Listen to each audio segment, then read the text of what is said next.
तो आज हम लोग पढ़ेंगे पीएन जंक्शन। अभी तक हम लोगों ने क्या देखा भाई कि हमारे पास सेमीकंडक्टर था, इंट्रिंसिक जो कि प्योर था, और एक्सट्रिंसिक जो कि हमने प्योर से उसकी कंडक्टिविटी बढ़ाने के लिए, प्रॉपर्टीज़ इन्हेंस करने के लिए डोपिंग की, तो हमको मिला पी टाइप और एन टाइप। तो यहाँ से हम लोग फिर बनाना शुरू किए पीएन जंक्शन। अब ये बनता कैसे है, सबसे पहले तो तुम लोगों को सिंपल सा मैं स्ट्रक्चर दिखाता हूँ। तो ये देखो, ये एक पीएन जंक्शन का सिंपल सा स्ट्रक्चर है। तो ये तुम लोग देखो, यहाँ पे ये हाफ पोर्शन में पी टाइप है और हाफ पोर्शन में एन टाइप है। तो ये बना कैसे होगा, हमने क्या किया, पी टाइप सेमीकंडक्टर उठाया, एन टाइप सेमीकंडक्टर उठाया, चिपका दिया, बन गया पीएन जंक्शन। अगर ऐसा सोच रहे हो तो तुम बहुत ज़्यादा गलत हो, ठीक है। क्योंकि हमको क्या चाहिए, हमारा भाई ये सेमीकंडक्टर है, मटेरियल है, इसमें हम करंट कंडक्ट कराने वाले हैं ना। तो उसके लिए यहाँ से जब हम बैटरी लगाएंगे तो करंट इधर उधर फ्लो होना चाहिए। लेकिन अगर मैं यहाँ पे दो चीज़ों को ऐसे चिपकाता हूँ, मान लो कितना भी चिपका लूँ, कितनी भी इफिशियंसी मेरी क्यों ना हो, एक सिंपल सी प्रैक्टिकल चीज़ क्या है कि इरेगुलरिटी मॉलिक्यूलर लेवल पे जब जाओगे तो रहेगी, है ना। तो इसका मतलब कॉन्टैक्ट 100% तो नहीं रहेगा ना। तो आइडियल हमको जैसा मतलब कैरेक्टर चाहिए वो तो नहीं मिलेगा। तो इसलिए हम लोग क्या करते हैं कि जैसे मान लो हमने प्रोसेस शुरू किया, तो हम क्या करते हैं, क्रिस्टल लिया हमने, ये हमारा प्योर क्रिस्टल है, ठीक है। अब जब ये मोल्टन फॉर्म में था, इसी टाइम में हमने इसके हाफ पार्ट में पी टाइप बना लिया होल्स जनरेट करा के, इसमें पी टाइप बना लिया होल्स जनरेट करा के, ठीक है। इधर हमने ट्राइवेलेंट इम्प्योरिटी की डोपिंग करा दी, इधर पी टाइप बन गया। फिर इस साइड में हमने क्या किया, यहाँ बीच में कुछ ऐसा प्रोसेस हमने किया जिससे कि ये इधर ना आए, सिर्फ इधर ही पी टाइप बना, और इधर हमने फिर इलेक्ट्रॉन जनरेट कराया, कैसे, पेंटावेलेंट इम्प्योरिटी मिला के, ठीक। तो ये हमारा एन टाइप बन गया, ठीक।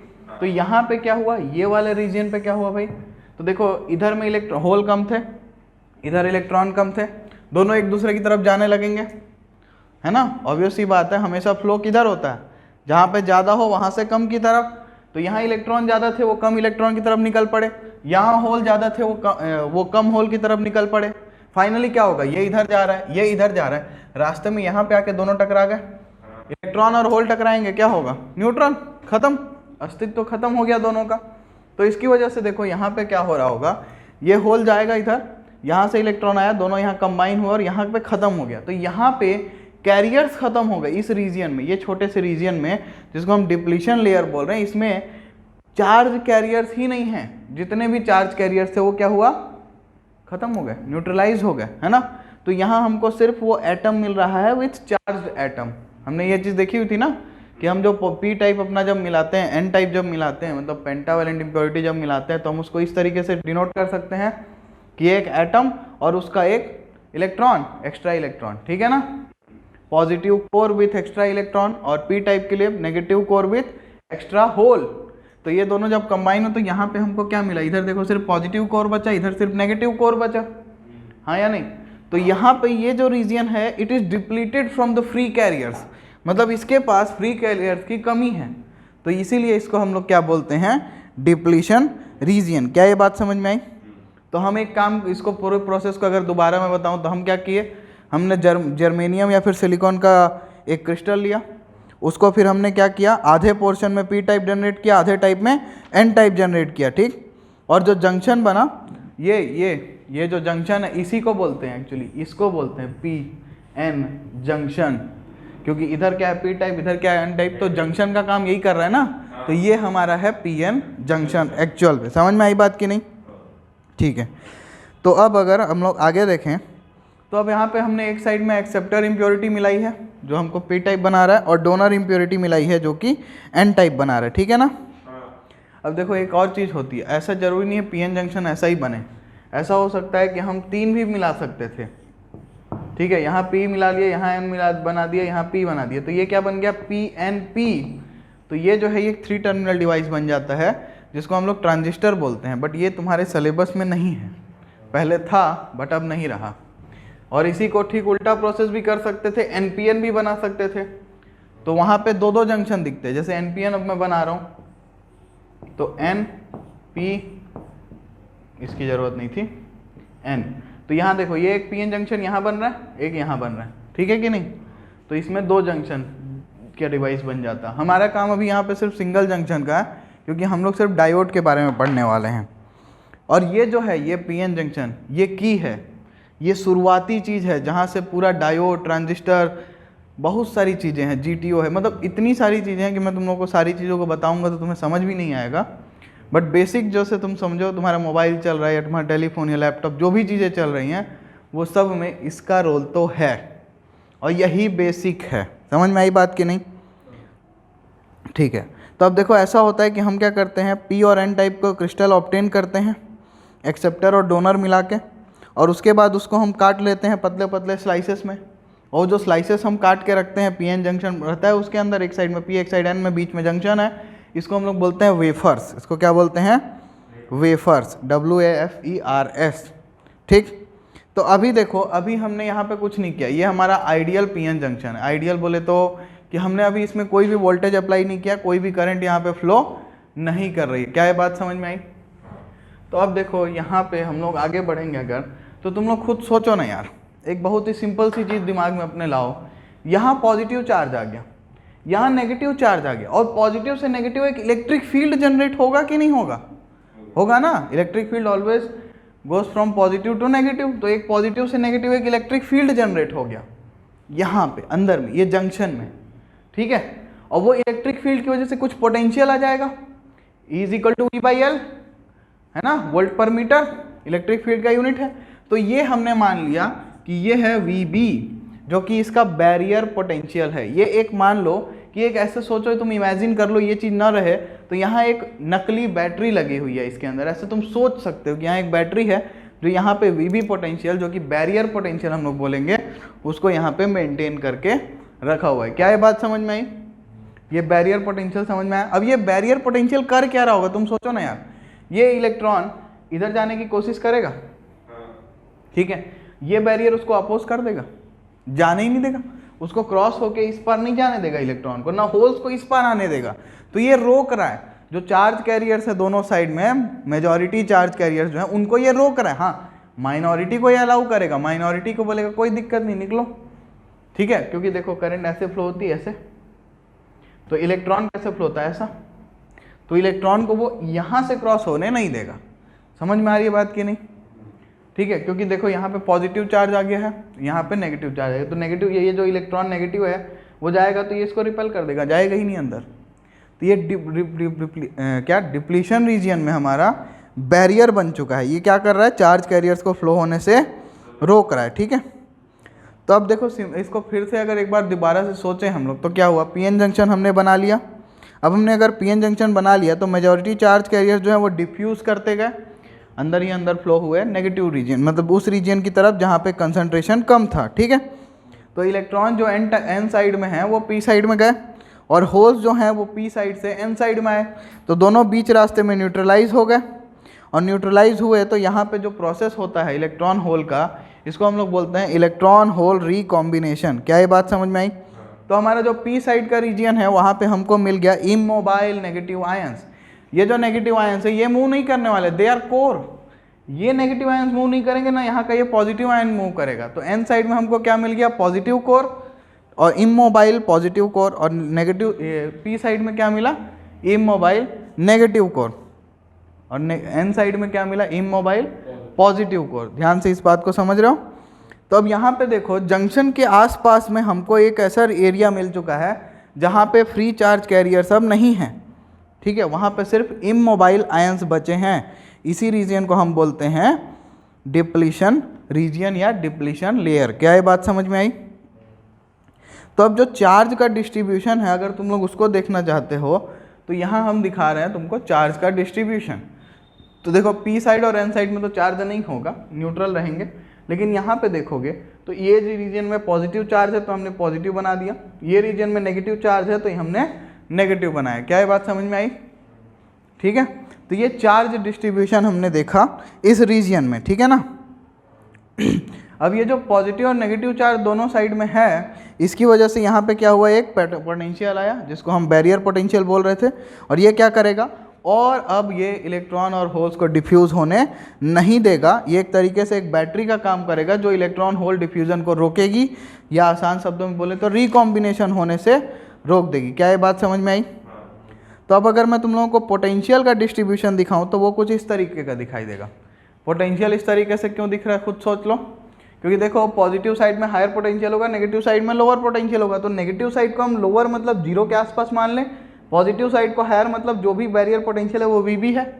समझ रहे हो, ये हमारा रेफरेंस है 0, ये VB है, कोई दिक्कत नहीं इस बात से। तो ये हमारा पोटेंशियल डिस्ट्रीब्यूशन हुआ कि बैरियर के अक्रॉस पोटेंशियल कैसे डिस्ट्रीब्यूट हुआ। समझ में आई बात कि नहीं बताओ।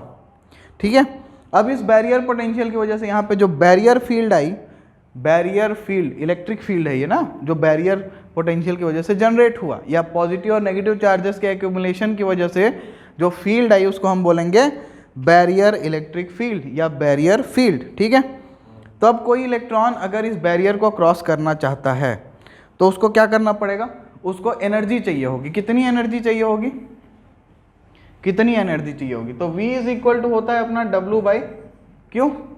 अब पोटेंशियल बैरियर पोटेंशियल VB आ चुका है, चार्ज ऑफ इलेक्ट्रॉन कितना होता है E होता है, तो W बाई E, तो W is equal to E into VB। ठीक है ना, तो अगर कोई इलेक्ट्रॉन बैरियर को क्रॉस करना चाहता है तो उसके ऊपर हमको इतना वर्क करना पड़ेगा E इंटू VB, या आसान शब्दों में बोलें तो इतनी एनर्जी उसके पास होनी चाहिए तभी वो बैरियर को क्रॉस कर पाएगा, अदरवाइज नहीं कर पाएगा। क्या ये बात समझ में आई। तो अगर मैं तुम लोगों को एनर्जी बैंड डायग्राम दिखाऊं इसका, तो वो देखो कुछ इस टाइप से दिखाई देगा। अब देखो ये बहुत क्लियर तो नहीं दिख रहा है, बट फिर भी तुम लोग समझ सकते हो कि ये हमारा एनर्जी बैंड डायग्राम है। ये P साइड के लिए, N साइड के लिए। P साइड में एनर्जी हायर होगी, पॉजिटिव है, और N साइड में एनर्जी लोअर होगी। क्या ये बात समझ में आई। अब इस पे कभी सवाल नहीं आता, इसलिए मैंने इसको ज़्यादा उस पर फोकस नहीं किया हुआ है। ठीक है, इस पर हमेशा बेसिक चीज़ें ही पूछी जाती हैं जो अभी तक हमने बात की है। ठीक, तो इसमें कोई दिक्कत। तो अब देखो P साइड में ऊपर जो होगा वो कंडक्शन बैंड होगा, जो ऊपर तुम लोगों को यहाँ पे दिखाई दे रहा है ये कंडक्शन बैंड है, और ये तुम्हारा क्या है, वैलेंस बैंड। ये जो है तुम्हारा ये क्या है, ये N साइड में कंडक्शन बैंड है और ये वैलेंस बैंड है। और इसके कंडक्शन बैंड और इसके P साइड के कंडक्शन बैंड और N साइड के कंडक्शन बैंड में जो एनर्जी डिफरेंस होगा वही होगा ये जो हमने अभी यहाँ पे निकाला है, Q इंटू VB। क्या ये बात समझ में आई, या E इंटू VB, क्योंकि इलेक्ट्रॉन की बात हो रही है तो इलेक्ट्रॉन का चार्ज E होता है। E की वैल्यू तुम लोगों को सबको याद होनी चाहिए, 1.6 × 10⁻19 कूलम। ठीक है, बताओ तो यहाँ तक किसी कोई दिक्कत। अभी इनमें Eg तो होगा ना, ये Eg जो यहाँ पे दिख रहा है, ये छोटा सा जो एनर्जी गैप है ये Eg है, ये फॉरबिडन एनर्जी गैप है जो हमने बैंड थ्योरी में देखा था ना। कंडक्शन बैंड के बॉटम और वैलेंस बैंड के टॉप के बीच में जो गैप होता है एनर्जी का, उसको हम लोग बोलते थे ना फॉरबिडन एनर्जी गैप। बताओ ये सब चीज़ें क्लियर हुई कि नहीं। तो अब ये जो बैरियर पोटेंशियल है ना, ये तुम्हारा कई सारी चीज़ों पे डिपेंड करता है। जैसे एग्जांपल के तौर पे मैं लूँ अगर, तो सबसे पहले तो वो डिपेंड करता है तुम्हारा कि भाई सेमीकंडक्टर कैसा है। हर सेमीकंडक्टर के अलग बिहेवियर होगा ना। सिलिकॉन लेंगे तो अलग आ रहा था, देखें हम लोग कि उसका वो क्या बोलते हैं उसको, हम लोग जब देखे थे क्या देखे थे कि 1.1 इलेक्ट्रॉन वोल्ट आया था ना हमारा। क्या चीज़ था वो, energy band gap. Energy band gap दोनों का अलग था, तो इसका मतलब क्या है, यहाँ पे बैरियर पोटेंशियल भी तो अलग ही आएगा ना। ठीक है, अब उसके आगे हम लोग अगर देखें, दूसरी चीज़ जो है वो टेम्परेचर पे डिपेंड करेगा। तुम टेम्परेचर बढ़ाओगे तो इलेक्ट्रॉन डेंसिटी और होल डेंसिटी दोनों बढ़ जाएगी, दोनों बढ़ जाएगी तो बैरियर में चेंज आएगा, तो बैरियर का पोटेंशियल भी चेंज आएगा। इसके अलावा डोपिंग पे, भाई तुमने बहुत ज़्यादा अगर डोपिंग कर रखी है, एन साइड में बहुत ज़्यादा इलेक्ट्रॉन्स है, पी साइड में बहुत ज़्यादा होल्स हैं, तो डिफ्यूज़न और ज़्यादा होगा ना। और डिफ्यूजन जितना ज़्यादा होगा, ये जो विथ है ये उतनी बड़ी होती जाएगी। क्या ये बात समझ में आ रही है भाई। देखो ज़्यादा पास होंगे तो यहाँ न्यूट्रलाइजेशन हुआ, फिर और लोग गए तो और न्यूट्रलाइज हुआ, और गए तो और, ऐसे बढ़ता जाएगा डिप्लीशन विथ। समझ रहे हो, तो जितनी ज़्यादा तुम डोपिंग करोगे उतना डिप्लीशन विथ बढ़ जाएगा। ठीक है कि नहीं, बताओ इस बात से किसी कोई दिक्कत। ठीक है, तो एक अगर अपन सिंपल सा क्वेश्चन करें तो बहुत सिंपल सी चीज़ पहले तुम लोगों को मैं बता दूं कि बैरियर पोटेंशियल सिलिकॉन के लिए होता है 0.7 वोल्ट, और एक सेकेंड, हाँ, और जर्मेनियम के लिए होता है 0.3 वोल्ट। ठीक है, तो अगर मैं तुम लोगों को बोलूं कि मान लेते हैं, लेट अस एज्यूम कि एक हमने सेमीकंडक्टर बनाया है जिसका बैरियर पोटेंशियल है 0.5 वोल्ट। ठीक है, मैं क्या बोल रहा हूँ कि बैरियर पोटेंशियल जो है उसका वो है 0.5 वोल्ट। ठीक, लेट अस एज्यूम, एक हमने सिंपल सा ऐसे कंडीशन ली हुई है। अब अगर बैरियर पोटेंशियल 0.5 वोल्ट है और हम मान रहे हैं कि उसका जो डिप्लीशन विथ है वो है 1 माइक्रोमीटर, वो है डिप्लीशन विथ जो डी है वो है 1 माइक्रोमीटर, मतलब कि 10⁻⁻⁶ मीटर। ठीक है, ठीक है कि नहीं। तो इलेक्ट्रिक फील्ड कितना होता है भाई, इलेक्ट्रिक फील्ड जो बैरियर इलेक्ट्रिक फील्ड, ठीक है, बैरियर फील्ड जो जनरेट होगी वो कितनी होगी, तो VB डिवाइडेड बाई L, या L यहाँ पे हमारा क्या है, डिस्टेंस का काम कर रहा है, तो VB कितना है 0.5 और डिवाइडेड बाई 10⁻⁻⁶, ठीक है ना, ठीक, तो ये क्या आ गया 0.5 इंटू 10⁻⁶ वोल्ट पर मीटर, ठीक है ना। ये बहुत ज़्यादा इलेक्ट्रिक फील्ड नहीं है क्या, तो इसका मतलब क्या है कि हमारा डिप्लीशन विथ जितना छोटा होगा इलेक्ट्रिक फील्ड उतनी ज़्यादा होगी। समझ में आ रही है बात, डिप्लीशन विथ जितना छोटा होगा इलेक्ट्रिक फील्ड, बैरियर फील्ड उतनी ज़्यादा होगी। समझ में आई बात कि नहीं, ठीक है। अब अगर मैं कंसंट्रेशन के टर्म्स में इसको सोचना चाहूँ तो मान लो कंसंट्रेशन अगर कम है तो इलेक्ट्रॉन और होल कम डिफ्यूज़ होंगे, है ना, और कम डिफ्यूज़ होंगे तो उनकी टक्कर कम होगी। भाई कम लोग गए तो कम लोग ही टकराएंगे ना, सोचो, खुद ही सोचो, अगर 10 लोग बैठे हैं मान लो और 5 लोग आए तो टक्कर हो सकती है। अगर एक आदमी अकेला बैठा है और 5 लोग आए तो टक्कर कम होगी कि नहीं। या ऐसे भी सोचो 10 लोग बैठे हैं और एक आदमी आया, ठीक, और 10 लोग बैठे हैं और 10 आदमी आए तो टक्कर 10 में आने पे ज़्यादा होगी, एक आने पे कम होगी कि नहीं। तो वैसे ही अगर इलेक्ट्रॉन होल्स कम डिफ्यूज़ होंगे तो कोलिजन कम होगा, है ना, और अगर कोलिजन कम होगा तो रिकॉम्बिनेशन भी तो कम हो जाएगा ना, और रिकॉम्बिनेशन अगर कम हो जाएगा तो रिकॉम्बिनेशन, मान लो यहाँ पे अगर मैं इसमें सोचूं कि ये मेरा सेमीकंडक्टर है, ये मेरा विथ है, यहाँ से जा रहा था, यहाँ कहीं पर रिकॉम्बिनेशन हुआ, इधर से जाते जाते होल का रिकॉम्बिनेशन यहाँ पे हुआ, तो डिप्लीशन विथ कितनी बड़ी हो गई। समझ में आ रही है बात। तो अगर डिफ्यूजन कम होगा तो डिप्लीशन विथ भी कम होगी, सॉरी ज़्यादा होगी, ठीक, ज़्यादा होगी, ठीक है, कोई दिक्कत। और अगर मान लो मैंने डोपिंग बढ़ा दी तो क्या होगा, बहुत सारे चार्ज कैरियर्स जाने लगेंगे। अब बहुत सारे जब चार्ज कैरियर्स जाएंगे तो क्या होगा, वो यहीं कहीं पर टकराने लगेंगे ना, तो डिप्लीशन विथ हमारा बहुत कम हो जाएगा। जो पीछे मैंने बोला वो थोड़ा मिक्स हो गया था, उस चीज़ को ध्यान से यहाँ पे करेक्ट कर लो। क्या अपने दिमाग में क्या डालना है तुमको कि भाई जब ज़्यादा लोग जाएंगे तो टक्कर ज़्यादा होगी, ज़्यादा कोलिजन होगा तो जल्दी न्यूट्रलाइज हो जाएंगे, तो डिप्लीशन विथ कम होगी। समझ में आई बात कि नहीं, बताओ कोई दिक्कत। तो ये था हमारा कंसंट्रेशन का इफेक्ट। अब टेम्परेचर का इफेक्ट भी तुम लोग कंसंट्रेशन पे डायरेक्टली देख सकते हो। टेम्परेचर बढ़ाओगे कैरियर्स बढ़ेंगे तो डिफ्यूजन बढ़ेगा, डिफ्यूजन बढ़ेगा तो बैरियर विथ कम हो जाएगी। समझ में आई बात की नहीं, कोई दिक्कत इसमें। हाँ बोलो। हाँ हाँ, तो इलेक्ट्रिक फील्ड इन्फिनिटी चले जाएगा तो कोई क्रॉस ही नहीं कर पाएगा बैरियर को। सिंपल सी बात है, जो हमारा डिप्लीशन विथ है वो जितना कम होता जाएगा बैरियर फील्ड उतनी ज़्यादा बढ़ते जाएगी, और बैरियर फील्ड जितनी ज़्यादा होगी डिफ्यूज़न को वो उतना ही कम करती जाएगी। ठीक है, तो ये बात तुम लोगों को क्लियर हुई। तो ये था हमारा पीएन जंक्शन। ये जंक्शन है, अभी इस पे कोई एप्लीकेशन हमने नहीं देखा है। इसका एक्चुअल एप्लीकेशन जो है वो पीएन जंक्शन डायोड में है। तो सबसे पहले मैं तुम लोगों को पीएन जंक्शन डायोड का सिंबल दिखाता हूँ। तो देखो ये है सिंबल पीएन जंक्शन डायोड का। इसमें क्या होता है कि पी टाइप को हम लोग ऐसे रिप्रेजेंट करते हैं और एन टाइप इससे। ठीक है, तो पी टाइप हमारा एनोड होता है और कैथोड जो होता है हमारा एन टाइप से कनेक्टेड है। ठीक है, बताओ इसमें कोई दिक्कत। अब यहाँ पे जो ये एरो है ना, ये क्या बता रहा होगा तुमको, ऑब्वियसली करंट का डायरेक्शन बताएगा ना, और क्या बताएगा। ठीक, तो ये तुम्हारा करंट का डायरेक्शन बताएगा, कोई दिक्कत। ठीक है, तो ये हमने देखा पीएन जंक्शन डायोड। अब यही डायोड है, यही वो बेसिक एलिमेंट है, सबसे बेसिक सेमीकंडक्टर एलिमेंट यही है। पहले वैक्यूम ट्यूब्स बने थे, ओके है, लेकिन वहाँ पे वैक्यूम को ट्यूब को वर्किंग के लिए हमको कैथोड की हीटिंग करनी पड़ती थी, उससे इलेक्ट्रॉन निकलते थे। पहली बात तो वैक्यूम क्रिएट करना मुश्किल है, फिर उसमें हीट करने में एक्स्ट्रा एनर्जी हम दे रहे हैं, बहुत नुकसान हो रहा था। तो इसका लोगों ने खोज किया पीएन जंक्शन डायोड का। समझ में आई बात। अब ये बहुत ही फास्ट वर्किंग चीज़ है, बहुत ही रिलायबल है, इसमें इतनी सारी प्रॉपर्टीज हम ऑलरेडी सब देखे हुए हैं। बताओ यहाँ तक किसी कोई दिक्कत। ठीक है, तो अब आगे बढ़े हम लोग। तो चलो अब हम लोग देखेंगे कि ये जो पीएन जंक्शन है ये काम कैसे करता है। भाई वर्किंग समझनी पड़ेगी ना, चीज़ क्या है तुमने पहचान ली, लेकिन वो काम कैसे करता है ये भी तो देखना पड़ेगा। तो सबसे पहले हम ये देखेंगे, देखो ये हमारा पीएन जंक्शन है।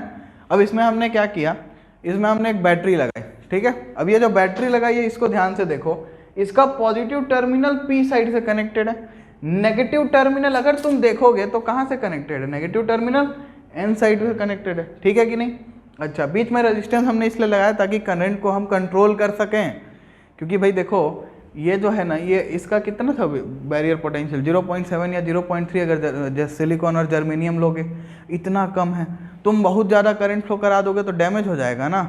तो उस करंट को कंट्रोल करने के लिए हमने यहाँ पे रेजिस्टेंस आर लगाया हुआ है, साथ में करंट को मेजर भी करना चाहते हैं हम लोग, तो उस मेजरमेंट के लिए हमने एक ये मिली एमीटर लगाया हुआ है। आगे मैं समझाऊंगा ये सारी चीज़ें कि मिली एमीटर ही क्यों, नॉर्मल एमीटर क्यों नहीं लगाए। तो वैसे करंट कम होगी तो मिली एमीटर ही लोगे ना, ये तो तुम लोग को समझना ही होगा, ठीक है। तो अब इसकी वर्किंग को हम लोग समझें, तो जब हम लोग इस तरीके से कनेक्ट करते हैं, मतलब पी टाइप को पॉजिटिव टर्मिनल से, एन टाइप को नेगेटिव टर्मिनल से, तो इसको हम लोग बोलते हैं फॉरवर्ड बायसिंग। फॉरवर्ड बायसिंग, बायस क्या होता है, जैसे हम लोग कोई चीज़ किसी तरीके से अलग से झुकी हुई तो उसको हम लोग कहते हैं बायस। जैसे कुछ टीचर होते हैं वो किसी बच्चे के लिए खास रखते हैं अपना इंटरेस्ट, तो वो बायस्ड होते हैं उस बच्चे के लिए, तो बायसिंग का मतलब समझ रहे हो। तो यहाँ पे हमने इसको बायस किया हुआ है, किस लिए, फॉरवर्ड बायसिंग। फॉरवर्ड मतलब क्या है कि ये जो बायसिंग है वो इसके एरो के डायरेक्शन में ही करंट को बढ़ावा देगी। क्या ये बात समझ में आई। तो यहाँ पे जो फॉरवर्ड डायरेक्शन है वो एक्चुअली ये जो एरो हेड है ये बोल रहा है इधर जाएगा करंट, तो ये बैटरी अगर उस चीज़ को सपोर्ट कर रही है तो इसका मतलब ये बैटरी फॉरवर्ड बायसिंग कर रही है इस डायोड का। समझ में आ रही है बात। उसको बोल रही है तू और फॉरवर्ड करंट फ्लो कराते जा, जिस डायरेक्शन में तेरा है उसी डायरेक्शन में। क्या ये बात समझ में आई। तो ये हमारा फिगर बन गया किसका, forward biased PN junction diode का। कोई दिक्कत इसमें बताओ, ठीक है। तो अब इसको हम लोग समझें कि हो क्या रहा होगा इसमें। तो फॉरवर्ड बायसिंग में देखो तुम लोग खुद सोचो, पॉजिटिव पी साइड को सपोर्ट कर रहा होगा, नेगेटिव एन साइड को सपोर्ट कर रहा होगा, तो हो क्या रहा होगा। तो चलो आगे देखते हैं, इस फिगर में ये चीज़ तुम लोगों को समझ में आएगी। तो देखो ध्यान से इस फिगर को, यहाँ पे हमने क्या माना हुआ है, हमारा ये वीबी बैरियर पोटेंशियल था जो अपोजिट डायरेक्शन में होगा। भाई एन से पी की तरफ होगा, एन साइड में पॉजिटिव था, पी साइड में नेगेटिव था, तो बैरियर पोटेंशियल इस डायरेक्शन में था, ठीक है कि नहीं। मैं यहाँ बना देता हूँ, चलो ठीक है। तो ये हमारा बैरियर पोटेंशियल इस डायरेक्शन में था, ठीक है ना। अच्छा, ये रेजिस्टेंस लगा हुआ है, ये हमारी बैटरी है जिसका वोल्टेज है V, ठीक। अब हमने बैटरी जो लगाई है वो इस डायरेक्शन में लगाई है, और ये किस डायरेक्शन में था, बैरियर पोटेंशियल इस डायरेक्शन में। तो हमारी बैटरी कर क्या रही है, हमारी बैटरी क्या कर रही है, बैरियर पोटेंशियल को कम कर रही है, हाँ या नहीं। अगर बैरियर पोटेंशियल कम होगा तो डिप्लीशन विथ भी तो कम होगा ना। बैरियर पोटेंशियल कम होगा तो डिप्लीशन विथ भी कम होगा, होगा कि नहीं होगा, ठीक है। तो अगर हमारा बैरियर पोटेंशियल कम हो रहा है तो जो डिप्लीशन विथ है वो कम हो जाएगा। तो अब यहाँ पे होगा क्या, अगर हम लोग सोचें तो यहाँ एन टाइप में क्या होंगे, इलेक्ट्रॉन्स होंगे, और पी टाइप में क्या होंगे, होल्स होंगे, ठीक है कि नहीं। अब ये बैटरी क्या करेगी, इलेक्ट्रॉन को अपनी तरफ लाएगी, होल्स को इस तरफ भेजेगी, इस हिसाब से भी सोच रहे हैं हम लोग। तो ये पॉजिटिव है, मतलब इधर होल्स ऐसे जा रहे होंगे, इलेक्ट्रॉन इसमें आएंगे, है ना। Conventional current is opposite to electronic current, तो इलेक्ट्रॉन का जो फ्लो है वो ऐसा होगा, समझ रहे हो कि नहीं। इलेक्ट्रॉन ऐसा जाएगा और होल ऐसा जाएगा, ठीक है। तो ये बैटरी कर क्या रही है भाई, बोल रही है यहाँ से इलेक्ट्रॉन को खींच रही है, जल्दी आओ जल्दी आओ यहाँ से निकलो। तो ये जितना ज़्यादा आएंगे और होल्स इधर जितना ज़्यादा जाएंगे, इसकी वजह से क्या होगा, रिकॉम्बिनेशन बढ़ जाएगा ना।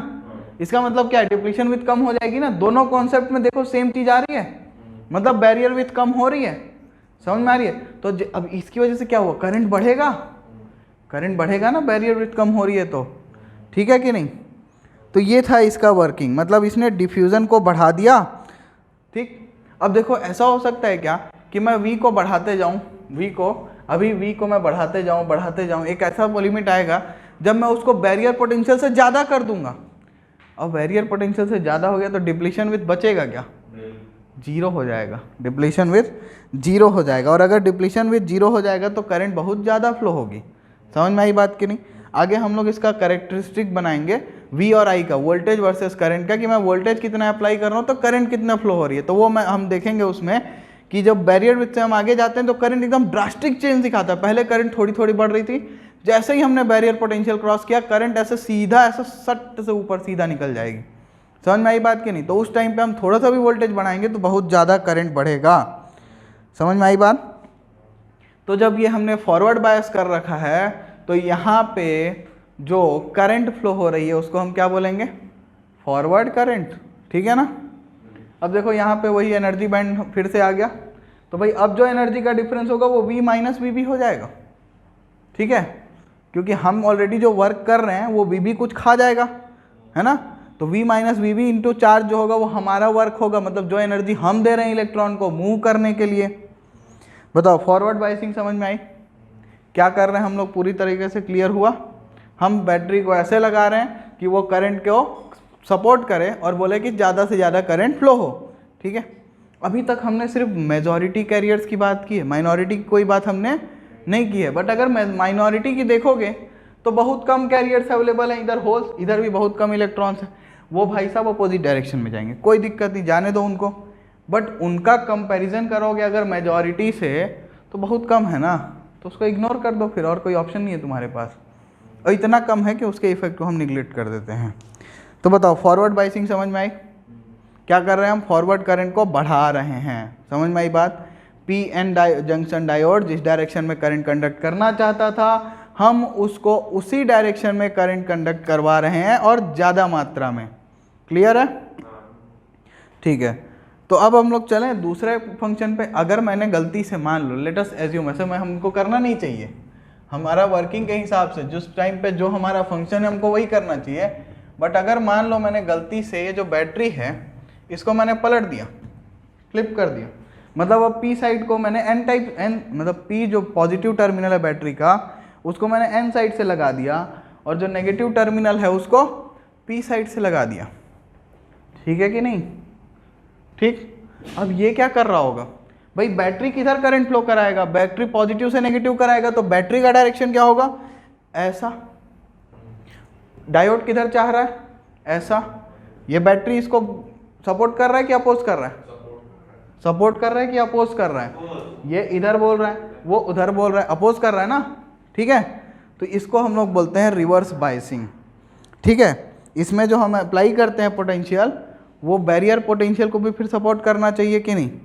तो चलो नेक्स्ट में देखते हैं। देखो सिंपल सी बात है, ये हमारा बैरियर पोटेंशियल इधर था, N से P साइड में, हमने जो बैटरी लगाई वो भी उधर आ गई, तो यहाँ से क्या हुआ? बैरियर पोटेंशियल और बढ़ गया, बैरियर पोटेंशियल और बढ़ गया। अब अगर barrier potential V plus VB हो गया, ठीक है, तो चार्ज कैरियर्स मूव कर पाएंगे क्या? नहीं कर पाएंगे। और अगर चार्ज कैरियर्स मूव नहीं कर पाएंगे तो करंट और कम हो जाएगी, करंट और कम हो जाएगी ना। तो इसीलिए यहाँ देखो, तुम लोगों ने इस चीज़ को ऑब्जर्व ही नहीं किया कि यहाँ पे म्यू ए लिखा हुआ है, माइक्रो एमीटर, क्योंकि करंट इतनी कम हो गई है कि वो करंट मेजरेबल ही नहीं है ना, माइक्रो में जाना पड़ेगा, मिली से नहीं नाप पाएंगे, 10⁻³ का डिफरेंस आ जाएगा। ठीक है, तो यहाँ हम फिर माइक्रो एमीटर यूज़ करेंगे। तो अब इसकी वजह से क्या होगा? हम करंट मेज़र करेंगे। तो अब आगे बढ़ते हैं और इस फिगर में देखते हैं हम लोग। तो यहाँ हमने क्या किया? यहाँ हमारा बैरियर पोटेंशियल बढ़ गया। ये एनर्जी तो हमको एक्स्ट्रा एनर्जी अप्लाई करनी पड़ रही है, जो हम अप्लाई कर रहे हैं वो सपोर्ट हो जा रहा है उसका, तो V प्लस VB और बढ़ जा रहा है ना। तो एनर्जी रिक्वायर्ड फॉर इलेक्ट्रॉन या फिर holes to cross the junction वो और बढ़ जा रहा है, यहाँ पे Q into V plus VB हो जा रहा है। ठीक है कि नहीं? पिछले वाले केस में एनर्जी कम हो गई थी कि नहीं? Q into V minus VB थी फॉरवर्ड बायसिंग में। तो रिवर्स बायसिंग में क्या हो रहा है? जंक्शन भी बढ़ जा रहा है, तो विथ भी बढ़ जाएगा जंक्शन का। अब विथ बढ़ जाएगा तो जो मूवमेंट है मेजॉरिटी कैरियर्स का वो रुक जाएगा, लेकिन माइनॉरिटी कैरियर्स का मूवमेंट तो होगा ना। अब अगर माइनॉरिटी कैरियर्स का मूवमेंट होगा तो माइनॉरिटी तो ऑलरेडी कम थे, तो करंट भी तो कम ही आएगी ना। तो माइक्रो एमीटर लगाना जस्टिफाई हुआ। करंट बहुत कम थी, तो जितनी कम करंट थी उतना अच्छा। ठीक, सो अगर एक चीज़ ऐसा सोचूं मैं, फॉरवर्ड बायसिंग में क्या था? करंट ज़्यादा थी, है ना, तो मतलब PN जंक्शन जो मेरा था, जो डायोड था, उसका रेजिस्टेंस कम होगा, तभी तो करंट ज़्यादा होगी ना। और जब रिवर्स बायस किया तो इसमें करंट कम हो गई, और अगर करंट कम हो गई तो इसका क्या मतलब है कि मेरा जो PN जंक्शन है इसका रेजिस्टेंस बहुत ज़्यादा है यहाँ पे, तो रिवर्स बायसिंग में तुम ऐसा बोल सकते हो कि resistance of PN junction diode is very high and in forward biasing the resistance is low. Very low मत बोलना, मिली एम्पियर में करंट है तो इसलिए वेरी लो नहीं बोलेंगे, हम सिर्फ लो बोलेंगे। क्या ये बात समझ में आई? ठीक है, तो अब अगर रूम टेम्परेचर पे होंगे हम लोग तो थोड़े बहुत हमारे पास होल्स होंगे एन रीजन में माइनॉरिटी, और पी रीजन में थोड़े बहुत इलेक्ट्रॉन्स होंगे। ठीक है, तो ये लोग क्या करेंगे, ये लोग फिर जंक्शन की तरफ जाएंगे और एक रिवर्स करंट सेटअप हो जाएगा। मतलब ये जो पीएन जंक्शन है ये चाह नहीं रहा था कि करंट इस डायरेक्शन में हो, करंट को ये इस डायरेक्शन में जाने नहीं देना चाह रहा था, बट फिर भी ये जो पोटेंशियल अप्लाई हुआ है इसकी वजह से क्या हुआ, वो जो यहाँ पे जो होल्स थे और यहाँ पे जो इलेक्ट्रॉन्स थे इनको उतनी एनर्जी मिल चुकी है जिससे कि ये इस बैरियर को क्रॉस कर सके। माइनॉरिटी की बात कर रहा हूँ, ध्यान रखना, ठीक है। तो ये माइनॉरिटी अब उल्टा फ्लो कर रहे हैं ना, ये डायोड के डायरेक्शन में फ्लो कर रहे हैं क्या? नहीं। तो अगर ये उल्टा फ्लो कर रहे हैं तो इसका मतलब ये रिवर्स डायरेक्शन में फ्लो हो रहे हैं, ठीक है। और ये हमारा रिक्वायरमेंट नहीं था, हम जैसा चाह रहे थे वो बिहेवियर नहीं है डायोड का।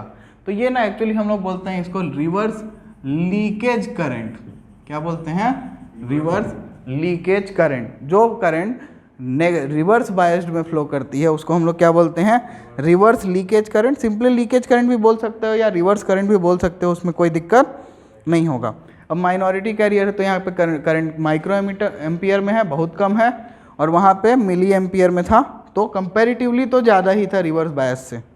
कोई दिक्कत? तो क्या तुम लोगों को वर्किंग समझ में आई पीएन जंक्शन डायोड की? ठीक है, तो इसके बाद अब हम लोग इसका कैरेक्टरिस्टिक ड्रॉ करेंगे। मतलब पहले इसको फॉरवर्ड बायस करेंगे, फिर अलग अलग वोल्टेज लगाएंगे, जो जो करंट मिलेगा उसको ड्रॉ कर लेंगे, ग्राफ पेपर में प्लॉट कर लेंगे, सबको ज्वाइन कर देंगे, देखते हैं क्या कर्व मिलता है। ठीक है, तो एक डाउट मेरे पास है तुम्हारे लिए। देखो मैंने यहाँ पे हर जगह क्या बोला है कि हमारा बैरियर पोटेंशियल बढ़ेगा तो विड्थ भी बढ़ेगा, है ना। इस चीज़ को हम लोग मैथमेटिकली भी देख सकते थे, जो तुम लोगों को डाउट आ रहा है। तो देखो ऐसा है कि हमारा पोटेंशियल क्या होता है, या इलेक्ट्रिक फील्ड की बात करते हैं। इलेक्ट्रिक फील्ड क्या होता है हमारा? V/L होता है, ठीक है। अब बैरियर विथ अगर D है और पोटेंशियल VB है तो यहाँ से मैं D को क्या लिख सकता हूँ? VB/E, है ना। तो मैं D को क्या बोल सकता हूँ? Directly proportional to VB। तो अगर VB बढ़ेगा तो डिप्लीशन विथ भी बढ़ेगा कि नहीं? समझ में आई बात? तो ये जो डाउट था ये क्लियर हो गया आप कि डिप्लीशन विथ और बैरियर पोटेंशियल में क्या रिलेशन है? तो डायरेक्ट रिलेशन है। अगर डिप्लीशन, ये जो बैरियर पोटेंशियल या डिप्लीशन लेयर का जो पोटेंशियल ये बढ़ेगा तो डिप्लीशन विथ को ऑब्वियसली बढ़ना पड़ेगा। क्या ये बात समझ में आई? ठीक है। हाँ, बैरियर पोटेंशियल और इलेक्ट्रिक फील्ड का इनवर्स रिलेशन है। बैरियर पोटेंशियल और इलेक्ट्रिक फील्ड का भी यहाँ पे डायरेक्ट रिलेशन है, सॉरी। इलेक्ट्रिक फील्ड और डिप्लीशन विथ का इनवर्स रिलेशन है। इलेक्ट्रिक फील्ड और डिप्लीशन विथ का इनवर्स रिलेशन। तो जितना कम डिप्लीशन विथ उतना ज़्यादा इलेक्ट्रिक फील्ड। समझ में आई बात? ठीक है, तो चलो इसको नोट कर लो। उसके बाद हम लोग VI कैरेक्टरिस्टिक ड्रॉ करेंगे डायोड का। तो चलो अब हम लोग VI कैरेक्टरिस्टिक बनाना शुरू करते हैं, ठीक है। तो VI कैरेक्टरिस्टिक ड्रॉ करने के लिए हमको क्या चाहिए? हमको चाहिए वोल्टेज वर्सेस करंट का ग्राफ, ठीक। तो हमने ये पीएन जंक्शन डायोड अपना लगाया भाई, इसके अक्रॉस वोल्टेज नापने के लिए एक वोल्ट मीटर लगा दिया। ये वोल्ट मीटर हमारा क्या करेगा? डायोड के अक्रॉस जो वोल्टेज होगा उसको मेज़र करेगा, कोई दिक्कत नहीं, ठीक है। अब मैंने क्या किया, वहाँ से ये मेरा फॉरवर्ड बायसिंग के लिए बैटरी लगाई। पॉजिटिव टर्मिनल देखो कहाँ कनेक्टेड है? P टाइप से। और नेगेटिव टर्मिनल देखो कहाँ कनेक्टेड है? ये स्विच अभी ओपन है, स्विच ऑन करेंगे तब ना कार्यक्रम चालू होगा, बट कनेक्ट कहाँ पे होता? एन साइड में, कोई दिक्कत। और ये हमने मिली एमीटर लगाया, क्योंकि फॉरवर्ड बायस्ड है, करंट थोड़ी सी ज़्यादा होगी as compare to reverse bias, तो मिली एमीटर लगाया जिससे कि हम करंट को मेजर कर पाएँ। तो ये वोल्टेज और ये करंट दोनों का हम ग्राफ बनाएंगे। रियोस्टेट क्यों लगाया भाई? अरे यार वोल्टेज बदलना है ना हर बार, कहाँ से बदलोगे? हर बार अलग अलग बैटरी थोड़ी लगाओगे। रियोस्टेट है, स्लाइड करते जाना, नंबर ऑफ टर्न्स चेंज करते जाना, रेजिस्टेंस चेंज कर देना। रेजिस्टेंस चेंज होगा तो क्या होगा? करंट चेंज हो जाएगी, कोई दिक्कत। वोल्टेज भी चेंज हो जाएगा, ठीक है ना। V is equal to IR, Ohm's law तो सबको पता ही होगा। तो चलो अब हम लोग आगे बढ़ते हैं और फॉरवर्ड बायस कैरेक्टरिस्टिक को देखते हैं कैसा दिखाई देता है। तो ये देखो कुछ इस टाइप का तुम लोगों को फॉरवर्ड बायस कैरेक्टरिस्टिक दिखाई देगा, ठीक है। तो शुरुआत क्या होगी, तुम वोल्टेज पहले 0 से बढ़ाते जाओगे, कुछ नहीं होगा, डायोड रिस्पॉन्ड ही नहीं करेगा, बोलेगा मेरे को पता ही नहीं है। फिर जैसे ही तुम ये कट इन वोल्टेज पे आओगे, ये वही है 0.3 बैरियर पोटेंशियल जो हमने बताया जर्मेनियम के लिए और 0.7 सिलिकॉन के लिए, जैसे ही इससे थोड़ा सा ज़्यादा इसके इक्वल भी जाओगे करंट बढ़ना चालू होगी। और उसके बाद बैरियर पोटेंशियल जैसे आओगे, देखो मैंने बताया था ना, ड्रास्टिक चेंज आएगा, बहुत ही भयंकर चेंज आएगा करंट में, ठीक है। तो ये हमको इस तरीके से वोल्टेज वर्सेस करंट का ग्राफ दिखाई देगा। अब अगर कोई गलती से इंजीनियरिंग करता है, लेट अस एज्यूम, ठीक है, और वो गलती से इलेक्ट्रिकल इलेक्ट्रॉनिक्स या इंस्ट्रूमेंटेशन लेगा, तो इस कैरेक्टरिस्टिक को वो लैब में प्रैक्टिकली ड्रॉ करेगा, ठीक है। अब हर पॉइंट को कोई नहीं निकाल सकता ऑब्वियसली, बट फिर भी जितने मैक्सिमम पॉइंट से तुम निकालोगे और उनको प्लॉट करोगे, तुमको एग्जैक्टली ऐसा तो नहीं मिलेगा, थोड़ा उबड़ खाबड़ मिलेगा, बट विथ अनसर्टेनिटी जो हमारे एरर्स में आती है, मतलब जो एरर्स हमारे हाथ में नहीं हैं उनको अगर कंसीडर करें तो ये कर्व हमको ऑलमोस्ट दिखाई देता है वहाँ पे। समझ में आई बात कि नहीं?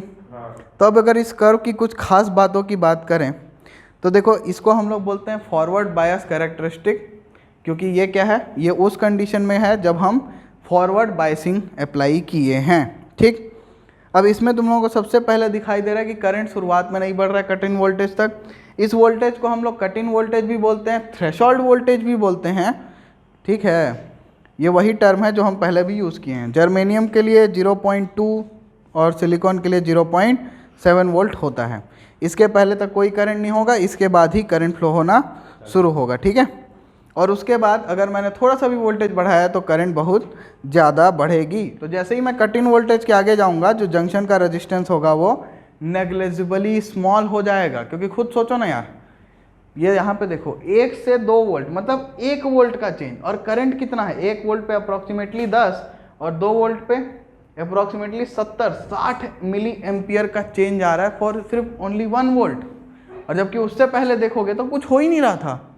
तो मतलब रेजिस्टेंस नेग्लिजिबली स्मॉल हो गया, इतना कम हो गया कि नेग्लेक्ट भी कर सकते हो, क्योंकि ऑलमोस्ट ये ऐसा जा रहा है जैसे इन्फिनिटी पहुंच जाएगा। समझ में आ रही है बात कि नहीं?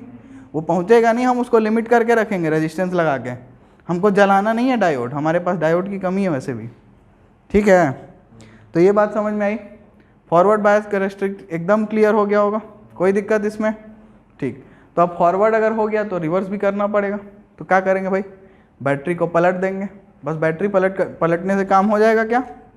मेरे को नहीं लगता, क्योंकि एक चीज़ फिर मिस कर दोगे, और वो चीज़ क्या है भाई, ये कि पहले मिली एमीटर लगाए थे वो यहाँ लगाए रहोगे तो ये तो मिली एमीटर कुछ ऑब्जर्व ही नहीं कर पाएगा। तुम हर बार बोलोगे सर 0 करंट का है 0, लेकिन एक्चुअल में माइक्रो एमीटर लगाना पड़ेगा, तब तुम एग्जैक्ट रीडिंग ले पाओगे। सिंपल शब्दों में अगर तुम सोचोगे तो तुम्हारे को क्या नापना है, तुमको नापना है, मान लेते हैं इस बोर्ड को नहीं, तुमको ये नापना है, मान लो इसका टिप का विड्थ नापना है, या एक पतला सा वायर ले लेते हैं, उस पतले से वायर को नापना है, और तुमको मैं दे दिया इतना बड़ा स्केल, तो उसके हिसाब से तो तुम 0 ही बोलोगे ना उसको, क्योंकि तुम्हारा जो जब मेज़रमेंट तुम करते हो तो तुम्हारा लीस्ट काउंट जो है वो कंपेरेबल होना चाहिए साइज ऑफ द ऑब्जेक्ट से जिसको मेज़र करने वाले हो।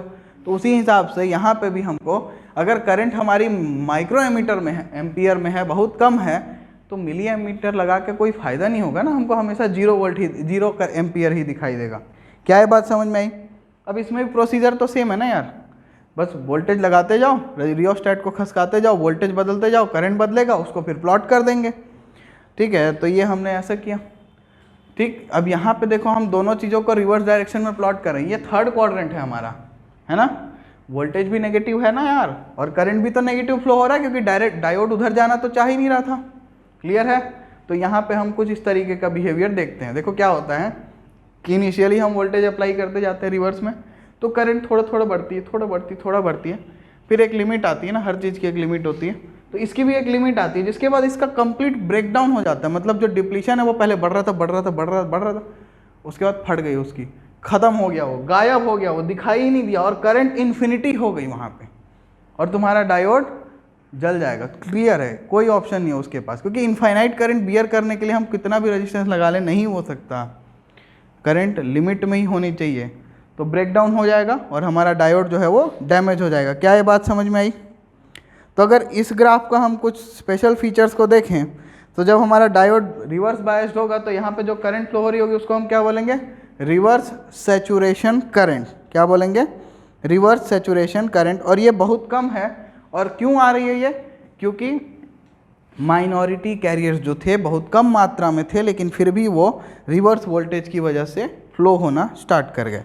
क्या ये बात समझ में आई? अब ये जो रिवर्स बायस्ड है, रिवर्स बायसिंग के दौरान तुमको एक मतलब जो रिवर्स वोल्टेज है काफ़ी हाई होना चाहिए। कारण क्या है कि अगर तुम देखो यहाँ पे -3 वोल्ट पे ही ब्रेकडाउन मिल गया तुम्हारा, तो तुम ऐसा नहीं चाहोगे। तुम चाहोगे कि मेरा जो डायोड है उसका रिवर्स बायस वोल्टेज बहुत ज़्यादा हो, ताकि मैं ज़्यादा लिमिट तक रिवर्स करंट को झेल पाऊँ। क्योंकि अगर मान लो तुम 1 वोल्ट पे तुमको यहीं ब्रेकडाउन मिल जाता है और गलती से कभी डायोड यहीं पे ऐसे ब्रेकडाउन हो जाता है, ये कर्व, तुम गलती से 1 वोल्ट लगा दिया रिवर्स में, तुम्हारा डायोड तो बर्बाद हो गया ना। तो इसलिए तुम क्या चीज़ का ध्यान रखोगे कि हमारा जो ये रिवर्स वोल्टेज है ये काफ़ी हाई हो हमेशा डायोड के लिए। अब जो रिवर्स करंट है ये ब्रेकडाउन के बाद एकदम इन्फिनिटली, मतलब बहुत ही भयंकर तरीके से बहुत ज़्यादा फ्लो होने लगती है। ठीक है। अब ये जो ब्रेकडाउन है ये 2 तरीके से होता है, एक होता है जीनर ब्रेकडाउन, एक होता है अवलांच ब्रेकडाउन। इसको हम लोग नेक्स्ट क्लास में देखेंगे। अभी तुम लोगों को ये समझना है कि जो ये वोल्टेज डायोड के जंक्शन पे हमको दिखाई देता है रिवर्स बायस कंडीशन में, ब्रेकडाउन के टाइम पे जो वोल्टेज हमको डायोड के अक्रॉस मिलेगा उसको हम लोग बोलते हैं पीक इनवर्स वोल्टेज। उसको क्या बोलते हैं? Peak inverse voltage. पीक मतलब मैक्सिमम, इनवर्स मतलब उल्टा, और वोल्टेज तो वोल्टेज ही है। समझ में आई बात की नहीं? और ये ना डायोड में जनरली 1 से 2 वोल्ट से लेके कई 100 वोल्ट तक होता है। कई 100 वोल्ट तक जरूरी था, क्योंकि हमारा 220 वोल्ट का अगर सप्लाई है तो उस हिसाब से हमको चाहिए ना सेफ्टी।